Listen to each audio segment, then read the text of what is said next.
This is another session of the most Googled questions about homeopathy. Guess with whom? Wait, before getting into the video, we would like to thank you so much, sir, for giving your trust and support for Neofine.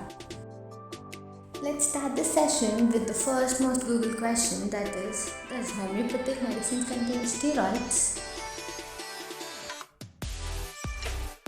Before answering this, we should have a very basic idea about what actually is a steroid.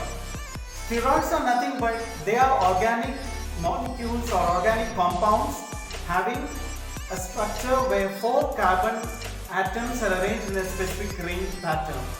So you have some of the common elements like vitamins, hormones and some secretions of the body, etc. in the form of steroids. They are basically steroids.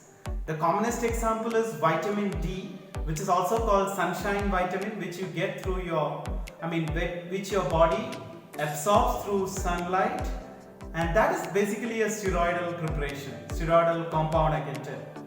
But why steroids are very notorious? It's only because we all are familiar with the anabolic steroids, which bodybuilders and athletes use for increasing muscle bulk and increasing physical stamina.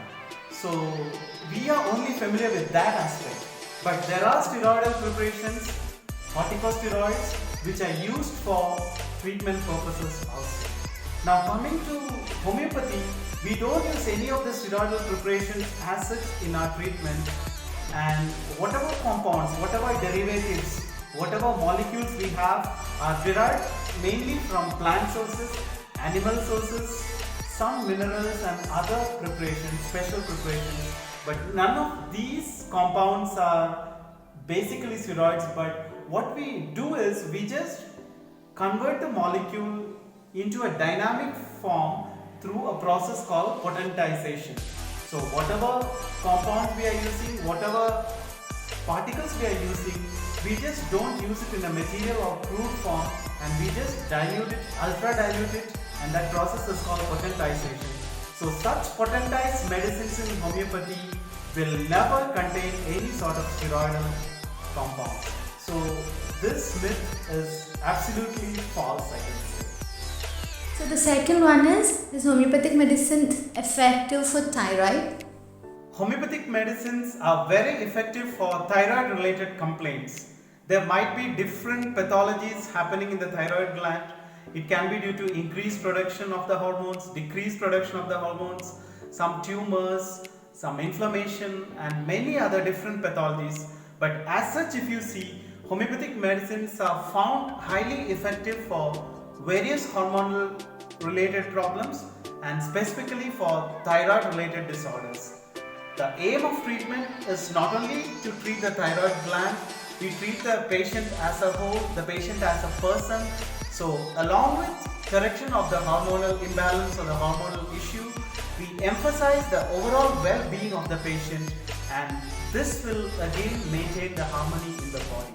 So definitely we can tell that homeopathy is very effective in thyroid related complaints.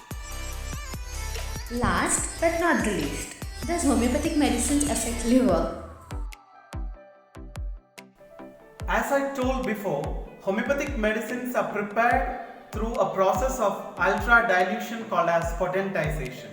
So potentized homeopathic medicines are completely devoid of any material or crude toxic particles within it. So it will not produce any adverse effects in any of the organs, especially liver.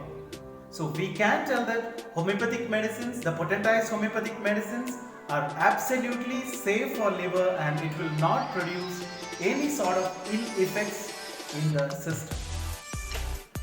Yeah, end of the video. So we would like to thank you again, sir, for giving all those answers and precious time and support to our Neofine.